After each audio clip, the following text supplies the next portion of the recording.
Delivery అయిన తర్వాత ఇమీడియట్గా పాలు బాగా వచ్చేస్తాయి అనుకుంటూ ఉంటారు, కానీ అది చాలా అపోహ అండి. ఎందుకంటే ఫస్ట్ డే కొలెస్ట్రాల్ అనేది మురిపాలు అనేవి వస్తూ ఉంటాయి అన్నమాట చాలామందికి. కానీ కొంతమందికి అవి కూడా రాకపోవడం, మనం సెకండ్ డే అయినా థర్డ్ డే అయినా పాలు పడట్లేదని చెప్తూ ఉండడం చూస్తూ ఉంటాము. దానికి ప్రధానమైన కారణం స్ట్రెస్ అన్నమాట. ఎక్కువ మంది సైకలాజికల్గా ఈ బేబీ డెలివరీ అయిన తర్వాత కొంచెం రెస్పాన్సిబిలిటీ, నైట్ టైం నిద్రలేకపోవడము, బేబీని చూసుకోవడము, ఈ వైపు పేరెంట్స్, ఆ వైపు ఇన్లాస్ ఇద్దరు మా బేబీని చూసుకోవడము, ఇలాంటి కొత్త అట్మాస్ఫియర్ వచ్చే కొందికి సైకలాజికల్గా కొంచెం స్ట్రెస్ ఫీల్ అవ్వడం వల్ల కూడా ఈ మిల్క్ రాకపోవడం అనేది చూస్తూ ఉన్నాము. తర్వాత కొంతమందిలో ఆల్రెడీ డయాబెటీస్ ఉండడము, థైరాయిడ్ ఉండడము, లేకపోతే బరువు ఎక్కువగా ఉండడం, ముందే ఎక్కువగా నడవకుండా తిరగలేకుండా అలాగే ఈ ఒబేసిటీ వల్ల మనకి డెలివరీ అయిన తర్వాత కూడా ఉండిపోవడము, ఇలాంటి సమస్యల వల్ల కూడా మనకి పాలు పడకపోవడం అనేది చూస్తూ ఉన్నాం అనమాట. తర్వాత ఇంకొంతమంది ఏంటంటే ఓల్డ్ విధానాలు, ఏదో పొడులేసి పెడుతూ ఉంటారనమాట. డైట్ సరిగ్గా లేకపోవడం, డెలివరీ అయిన తర్వాత హై ప్రోటీన్ డైట్, మంచి పాలు ఇవన్నీ ఇస్తే కనుక ఆ పాలు పడే అవకాశాలు బాగా ఉంటాయన్నమాట. సో కంపల్సరీ ఈ కారణాలను దృష్టి పెట్టుకొని దీని నుంచి మీరు బయటపడవచ్చు. ఇప్పుడు తల్లిపాలు అనేది చాలా ఇంపార్టెంట్ అండి. శిశువు పుట్టిన వెంటనే తల్లిపాలలో మనకి ఇమ్యునోగ్లోబులిన్స్ అని ఉంటాయన్నమాట. అవి శిశువుకి బయట వాతావరణం నుంచి ఈ యొక్క దగ్గు, జలుబు, ఇన్ఫెక్షన్స్ నుంచి ప్రొటెక్షన్ కాపాడుతూ ఉంటాయన్నమాట. మనం మన ఫార్ములా మిల్క్ అంటే మిల్క్ పౌడర్తో చేసిన మిల్క్ ఇస్తే అందులో ఇమ్యునోగ్లోబులిన్స్ ఉండవు అనమాట. సో బేబీ ఎక్కువగా ఇన్ఫెక్షన్స్ వచ్చే అవకాశాలు ఉంటూ ఉంటాయి. So compulsory baby resistance power పెరగాలి అంటే తల్లిపాలు ఇవ్వడం అనేది చాలా ముఖ్యమండి.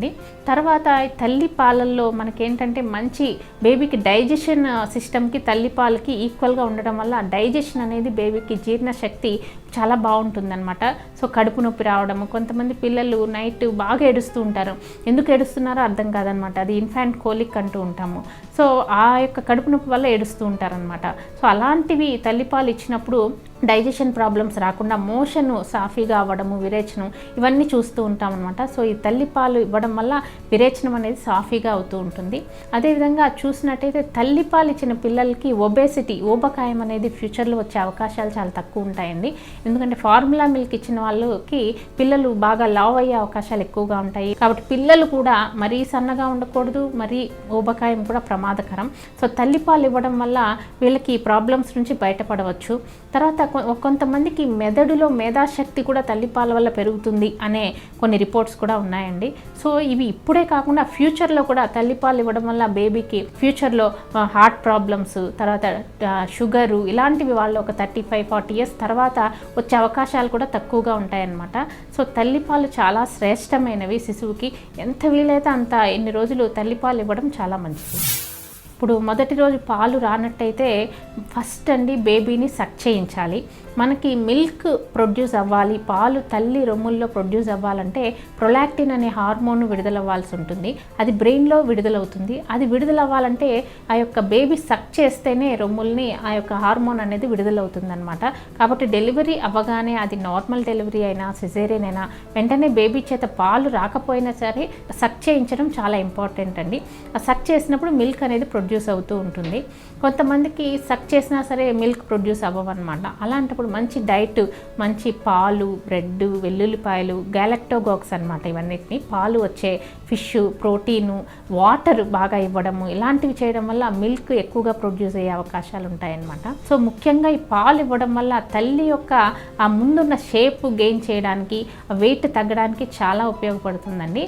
కాబట్టి పాలు ఇవ్వడం పిల్లలకే కాకుండా తల్లికి కూడా చాలా ఇంపార్టెంట్. అలాగే తల్లి యొక్క ఈ బరువు తగ్గడమే కాకుండా తనలో ఉన్న ప్రతి ఈ యొక్క చేంజెస్, ప్రెగ్నెన్సీ చేంజెస్ అన్నీ కూడా పోయి మళ్ళీ నార్మల్గా అవుతూ ఉంటుందన్నమాట. తర్వాత మెయిన్ ఈ పిల్లలు పుట్టిన తర్వాత వెంటనే పిల్లలు పుట్టకుండా చాలామంది పిల్స్ కానీ ఇంజెక్షన్స్ కానీ కాపర్ టీ వేయించుకోవడం చూస్తూ ఉంటాము. సో పాలు ఇచ్చినప్పుడు కూడా ఈ యొక్క ప్రెగ్నెన్సీ వచ్చే అవకాశాలు తక్కువగా ఉంటాయన్నమాట. సో కాంట్రసెప్టివ్ కింద కూడా ఈ పాలు ఇవ్వడం వల్ల వాళ్ళకి పనిచేస్తుంది. ఒక 6 నెలలు 1 ఇయర్ వరకు పాలు ఇచ్చినప్పుడు పిల్లలు పుట్టే అవకాశం తక్కువగా ఉంటుందన్నమాట. ఆ విధంగా కూడా తల్లికి ఉపయోగపడుతుంది. ఎవరైతే పిల్లలకి పాలు బాగా ఇచ్చారో వాళ్ళకి బ్రెస్ట్ క్యాన్సర్ వచ్చే అవకాశాలు తక్కువ అండి. సో ఈ విధంగా తల్లికి కూడా ఈ యొక్క మిల్క్ ఇవ్వడం అనేది తల్లి బిడ్డ బాండేజ్ కూడా పెంపొందించడం వల్ల ఇద్దరికీ చాలా ఉపయోగపడుతుంది. మిల్క్ అనేది బేబీకి తప్పనిసరిగా తల్లిపాలు ఇవ్వాల్సి ఉంటుంది.